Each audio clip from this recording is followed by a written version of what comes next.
Here are 5 jazz phrases that I specifically chose because they each offer something unique and are super useful over the 2-5-1 chord progression.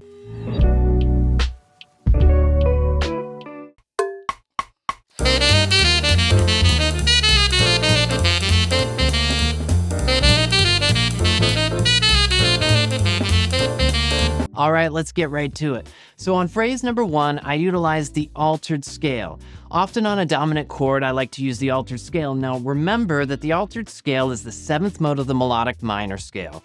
And a melodic minor scale is a major scale with the flatted 3rd. So if I do the 7th mode of that scale, I'll essentially be starting on the 7th scale degree.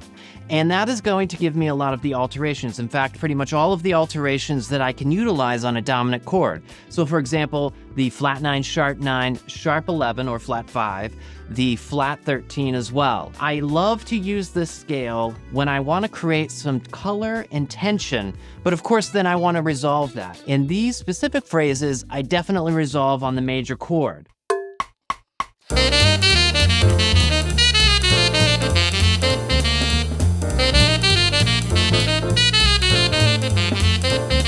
Now, in the case of phrase number 1, on the dominant chord, not only do I utilize the altered scale, but I also utilize this sort of shape that I really like. And that's going to be a shape that contains small intervals as well as large intervals. So if we look at the first 4 notes of that 5-chord phrase, we've got the notes for me, B, C sharp, F, and G. Now the B to the C is a small interval, it's a major second, and the C sharp to the F is a larger interval, a major 3rd, and then the F to G is another smaller interval. So with those together, coupled with the fact that this sharp 11 is now present, which is our C sharp, I end up with this really cool sound.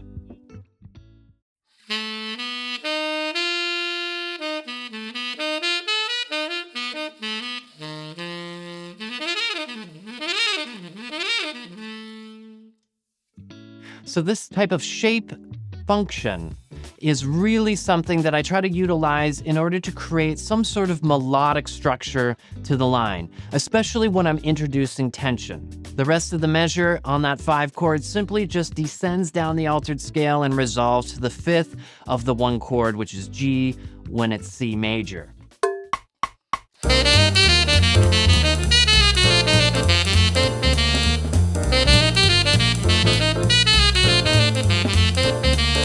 Now let's look at phrase number 2.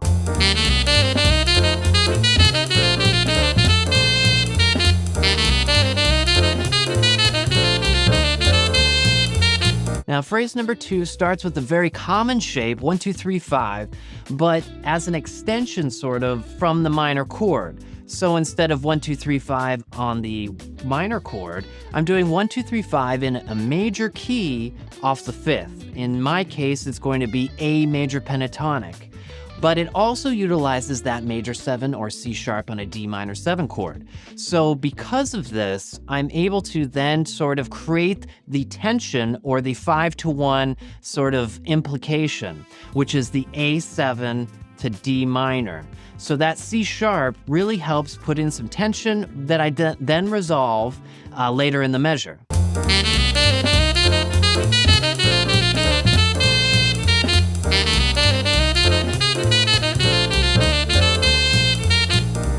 Now, if we keep going, we look at the 5-chord measure. Again, I'm using that altered scale, but this time I'm using sort of this very common pattern or sequence.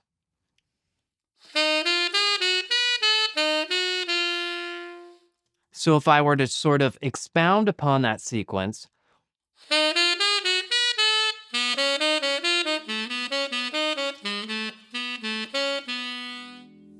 you can hear that it has a very strong structure to it. Now, again, I like to try and find these types of shapes that are going to communicate the harmony, or in this case, a tension-filled harmony, in a convincing way. Then, of course, I just, again, resolve from the flat 13 to the major 5th of the 1 chord in the major measure. That is A flat, or flat 13, to G, C major.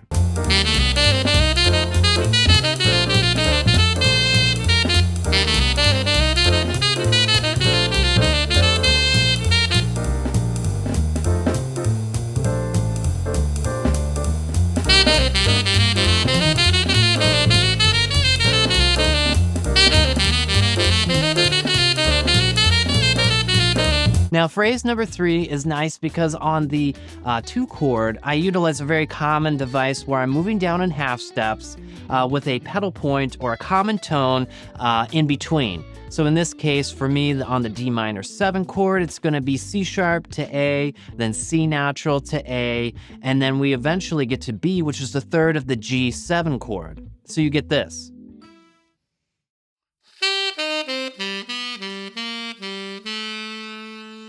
Now you hear this all the time in bebop, and usually it actually occurs maybe on the 5 chord going to the 1 chord.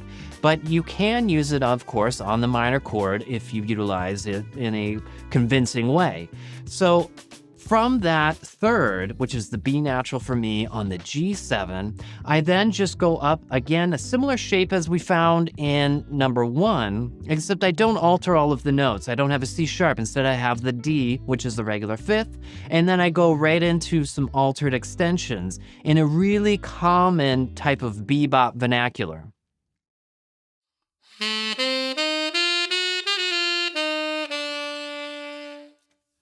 Again, a really strong shape that creates tension and then is resolved. Now, in this case, I've got some tension on the second half of that measure that I then resolve in this super common bebop type of language, which I end up with a flat 7, the F natural on the G7, going down a half step, which we call voice leading, nicely to the third of C major.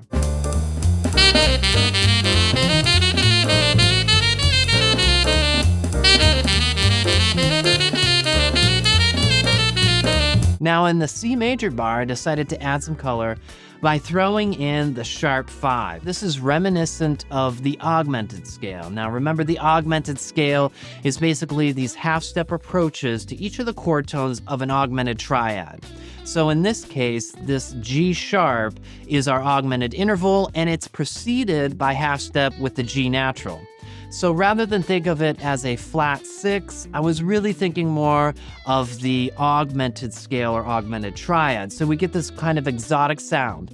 Now I split up the 2 versions or the 2 iterations of the augmented scale with just regular C major. There's a D natural in there, for example, which the augmented scale would not have. So this sound is...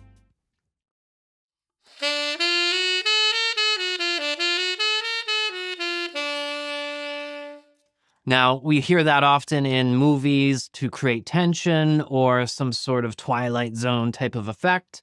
But then I, of course, put in the major scale in between.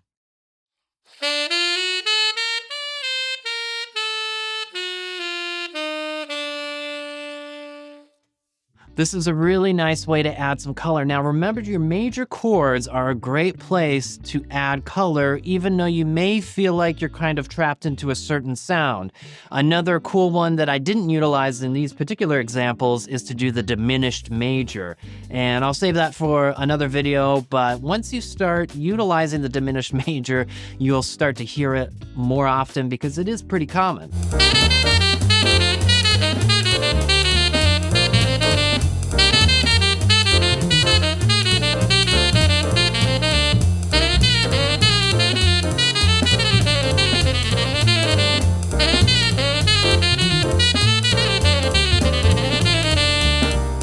Now, phrase 5 is kind of a bonus phrase. It's much more technically demanding and really utilizes chromatic approaches.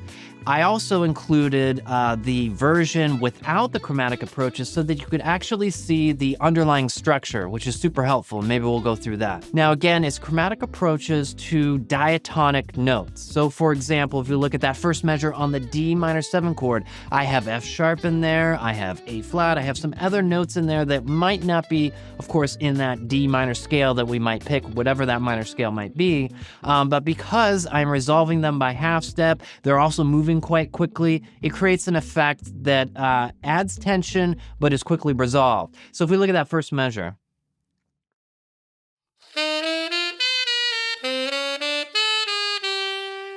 Now if I strip away those chromatic approaches, this is the actual underlying structure.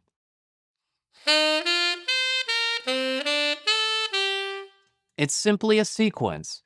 that is a whole step or a second interval, a leap, and then a second descending.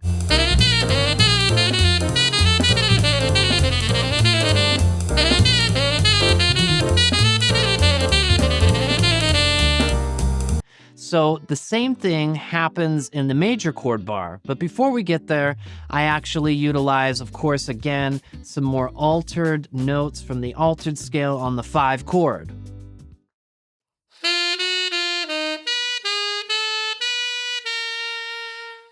Those are all notes from the altered scale, and I tried to kind of stick with a similar type of shape where I've got these major second intervals and leaps. And then that gets us to that major chord, the final iteration of this kind of triplet chromatic approach, in which we have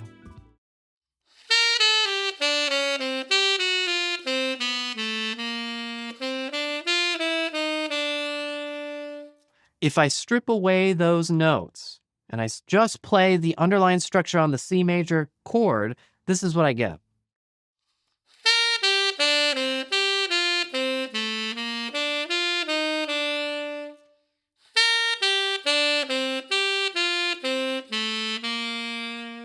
Again, if we look at that last measure and that underlying structure, it's basically a sequence in the first measure that's then kind of resolved with a very common bebop type of phrase. Now, if I add in those chromatic approaches, I'll play the first version or the underlying structure and then the chromatic approaches.